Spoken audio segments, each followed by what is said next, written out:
Hey everyone, welcome back to my channel. So today we're going to be talking about something that literally no one prepares you for. That is what actually happens to your body and your mind when you turn 40. So I'm not talking about the birthday parties or over-the-hill jokes. I'm talking about the real physical, emotional changes that are coming whether you're ready or not. So after working with women for over a decade, I've seen the same pattern over and over. Women in their 40s are completely blindsided by the changes they never saw coming, and they spent years trying to recover from problems that could have been easily prevented. So today I'm going to tell you exactly what's coming and why it happens, and most importantly, what you can do about it starting today. Because the decisions that you make in your early 40s will determine how you feel in your 50s, 60s, and beyond. So let's dive in. So first, let's talk about weight gain. Yes, you are going to gain weight and you are going to feel fat, but that's not because your metabolism is slowing down. That's only one part of the story. So starting in your late 30s and early 40s, your body composition changes dramatically. You lose muscle at a rate of 3 to 5% per decade after age 30. And this accelerates by age 40. Less muscle means lower metabolic rate, yes, and that also means your body becomes less efficient at using the food that you eat. Your insulin sensitivity decreases, meaning your body is more likely to store carbohydrates as fat than use it for energy. Your cortisol patterns will also change, often staying elevated for longer, which promotes fat storage, especially around your gut and midsection area. And here's what no one talks about, your relationship with food. It will also change as well. You might find yourself eating more for comfort as often as you are dealing with the stress that is at this stage in your life. You might have aging parents, you might have demanding careers that eats up your time and your energy, and you've got teenagers going into puberty and also relationship changes. Perimenopause can start as early as your late 30s, but most women don't realize it until they're in their 40s. Your estrogen levels and your progesterone starts fluctuating wildly before they eventually decline. This isn't just about hot flushes and irregular periods. These hormonal changes will affect your sleep, your mood stability, your energy levels, your ability to build and maintain muscle, your skin elasticity, and your hair thickness, your bone density, and also your cognitive function. And one day you will feel like yourself, and the next day you are crying at a commercial and you can't remember where you put your keys. And suddenly, food that you've eaten all your life is now starting to cause you gut problems. Like dairy might make you bloat, gluten can give you brain fog, and that glass of wine can leave you feeling terrible the next day. And this happens because your digestive system changes with age.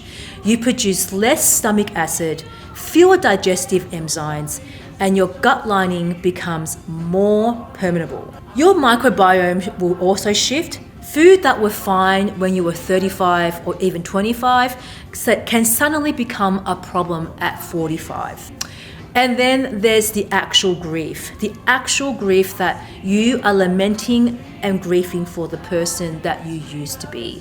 You will mourn for the woman who could eat anything without consequences, the one who can just function with only 5 hours of sleep, that version of yourself who feels confident in her body, who has boundless energy, who don't need to plan an outfit around what is going to hide her changing shape. And this grief is real and it's necessary as well, because most women try to skip past this bit and that's what keeps them stuck.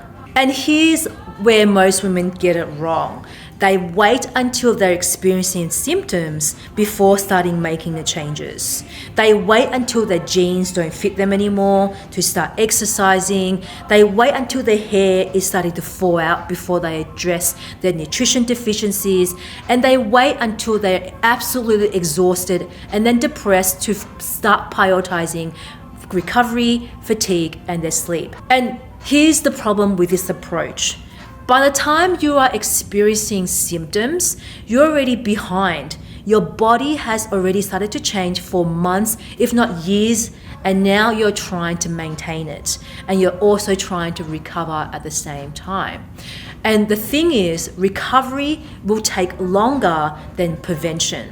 And if you wait until menopause to start strength training, then you are trying to build muscle while your hormones are declining, and then it's also working against you. If you wait until you have digestive issues to clean up your diet, then you're trying to heal your gut while dealing with inflammation and nutrient deficiencies. It's just like waiting until your house is on fire and then you install smoke detectors. The women who thrive through this transition, they start preparing in their early 40s, if not in their late 30s, because they can then build their foundation before they need it. The most single important thing you can do for yourself in your 40s is to start strength training.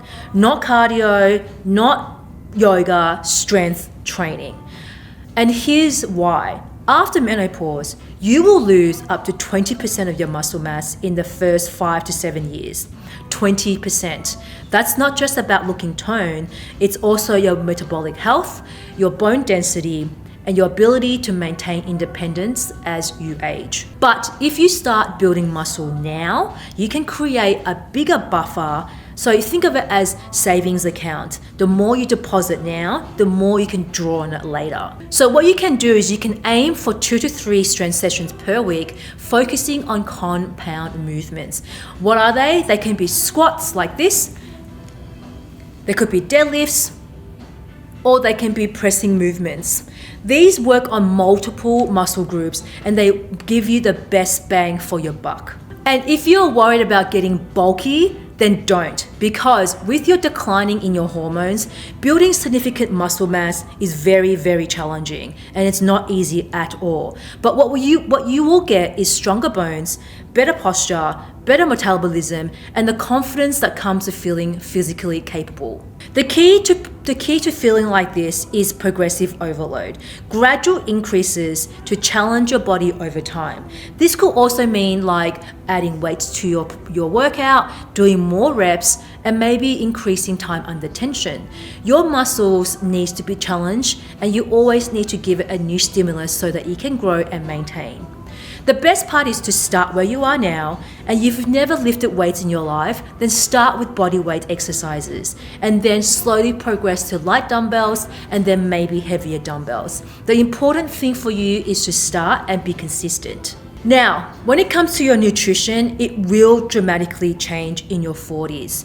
You will need more protein to maintain your muscle mass, especially what you currently have. So you want to aim for 1 gram per pound of body weight. You will need calcium and vitamin D for bone health, and you will also need omega-3 fatty acids for brain and heart health. And it's just not about what you need, it's also you need to consider what you need to remove and replace. The food intolerances I mentioned earlier, you need to start paying attention to what you can and cannot eat anymore. Keep a food diary and notice how different food make you feel. It's important to prioritize whole foods like lean protein, colorful vegetables, healthy fats, and yes, you still need carbohydrates for energy production and hormones. The most important part that most women don't recognize is get a comprehensive blood work done. And this can also include a number of things. So you can get a complete blood count, thyroid function, vitamin D, B12, and folate, iron, and ferritin. Know your baseline. A lot of women are walking around with deficiencies and that's making them feeling terrible, and they just always assume it's just part of getting older and part of aging. Now, your sleep architecture changes as you age as well. You spend less time in deep sleep and you wake up more frequently and you become more sensitive to disruptions and sound. Now, here's the most important thing. Most of the problems that women experience in their 40s can be improved with just one simple thing, sleep. Weight gain, mood swings, brain fog, low energy, poor recovery from exercise. Your sleep can affect all of it. One of the best things that you can do for yourself is to invest in a sleep environment. So keep your room cool, make sure it's as dark as possible, minimize noise or use white noise, and invest in a comfortable mattress or a pillow. Also make sure you develop a consistent nighttime routine that signals your body that it's time to wind down and get to sleep. So for example, you can do things like no screen time, maybe 1 hour before you go to bed. Dim your lights in your room to keep it nice and low, to keep it like it's sunset, so it tells your body it's time to wind down. You can also try relaxing techniques like stretching, meditation, or you can also just make sure, whatever you do, as long as you keep it to a consistent bedtime, even on the weekends, you are on your way to a better strategy. Now, common culprits in your 40s, we probably already know this. Alcohol, it disturbs your sleep, even the quality, and doesn't help you fall asleep either. Caffeine after 2 p.m, large meals closer to bedtime, stress and racing thoughts, and hormonal fluctuations. Now, if you are doing everything in the books and still not sleeping right or well, just talk to your doctor. Sleep disorders are more common with age than you think, and they are treatable as well. And here's the mindset shift that can change everything. Stop trying to be the person that you were at 25. Start becoming the person that you're meant to be at 45, 55, or 65. Now, this doesn't mean you give up or settle. It just means work with your body instead of against it. It means understanding that different life stages require different approaches. There are women out there who thrive in their 40s and beyond, and the ones who are not the ones who are desperately trying to turn back time. They are preparing for what's ahead whilst they are honoring where they are now. Now, when you start to feel that first joint stiffness, don't just ignore it. Add in some gentle stretching or mobility work to your routine. When you notice your energy starting to dip in the afternoon, don't just add more coffee. You need to look at your sleep and you need to address your nutrition. You are the CEO of your own health company. You need to make strategic decisions based on the data that you've collected and prepare for what's coming, not just react to a crisis. Now, in conclusion, your 40s don't have to be about decline. They can be about building the foundation that can be the most vibrant decades of your life.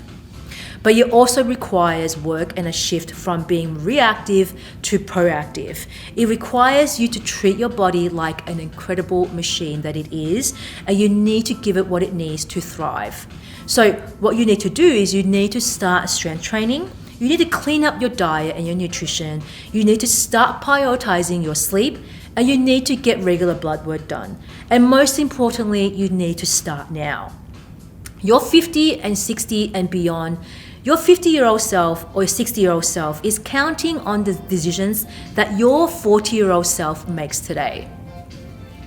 Now, if you want more guidance in any of these topics, or if you're ready to stop waiting and start preparing, why don't you join my online community that we are building, a tribe of women who are refusing to age gracefully, but they're also trying to age powerfully. So if this speaks to you, join our community. The link's in the description, and I'll see you in there.